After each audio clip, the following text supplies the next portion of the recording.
Class 9th chapter number 3 atoms and molecules. इसमें हम लोग को पता है कि जो टॉपिक्स है वो क्या है, atoms. First of all we know about that what is atoms. We know that humans beings are very curiosity person, so that they know about what is surrounding and how they are made up is. Previous classes we are discuss about what is matter. We know that matter is that which occupied space as well as having some mass and bulk, and classified by physical and chemical means. The physical classification of matter is solid, liquid, gas is primary, and secondary is BEC, plasma and fermions. Chemical classification, we know that mixture and pure substances, mixture like a homogeneous mixture and heterogeneous, whereas pure substances is elements and compounds. Elements like metal, non-metal, metalloids, compounds organic and inorganic. But we are considered about this chapter what is atoms. The first thought is come from the Indian philosopher Maharshi Kanad, which is suggested about the matter is divisible particle. Example, we are surrounding, if we have the chalk, ultimately and crushing that, ultimately a stage which are reached out, the chalk is particle does not divisible.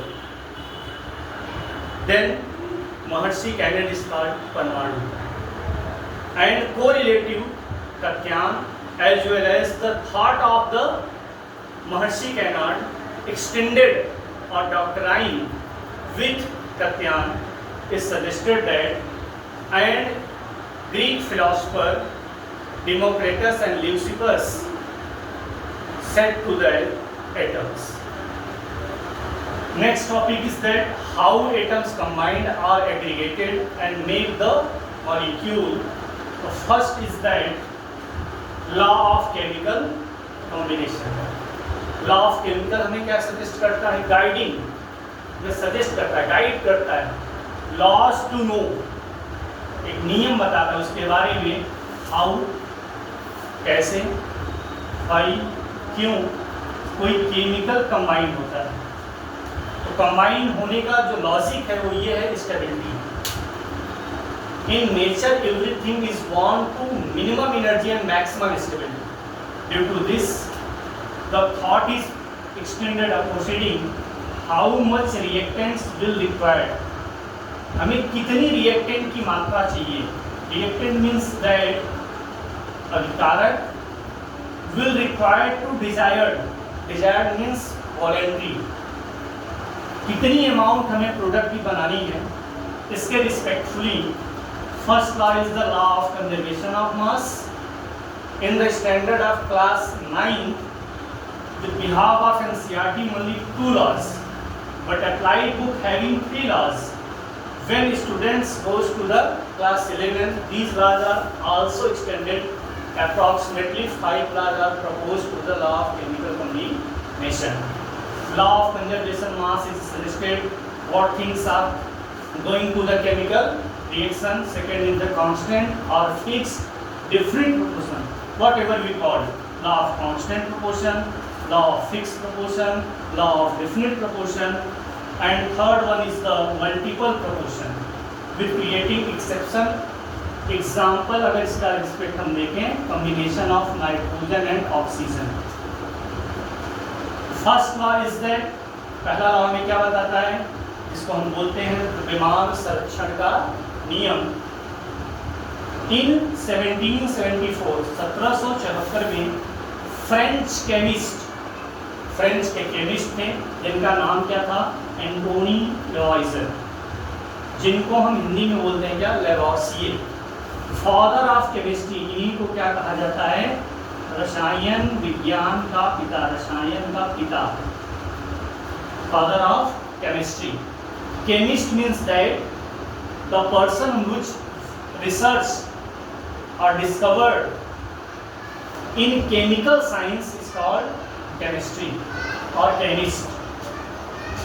According to this law, इस नियम के अनुसार the mass can neither be created, किसी भी proceeding reaction में, chemical reaction में मास को हम क्रिएट नहीं कर सकते और ना तो मास को हम डिस्ट्रॉय कर सकते। इट मीन्स मास हमेशा रिमेन्स कांस्टेंट हो।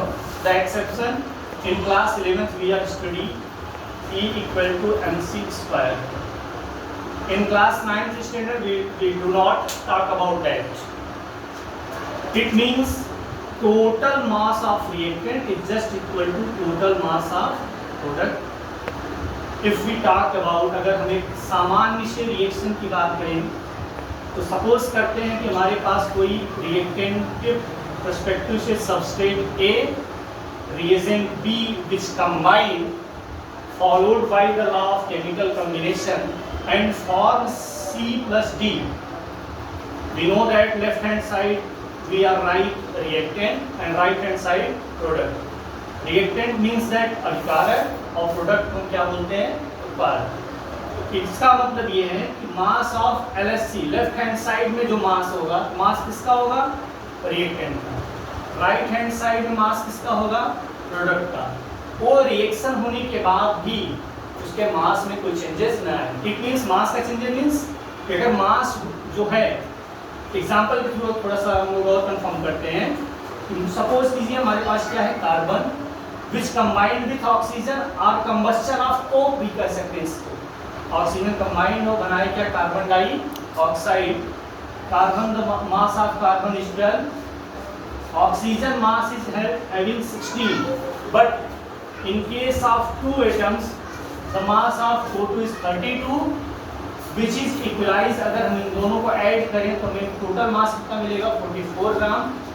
आफ्टर द रिएक्शन कंप्लीशन, लेकिन जब रिएक्शन कंप्लीट हुआ उसके बाद भी उस रिएक्शन में पार्टिसिपेट हुए मास जस्ट इक्वल मिले।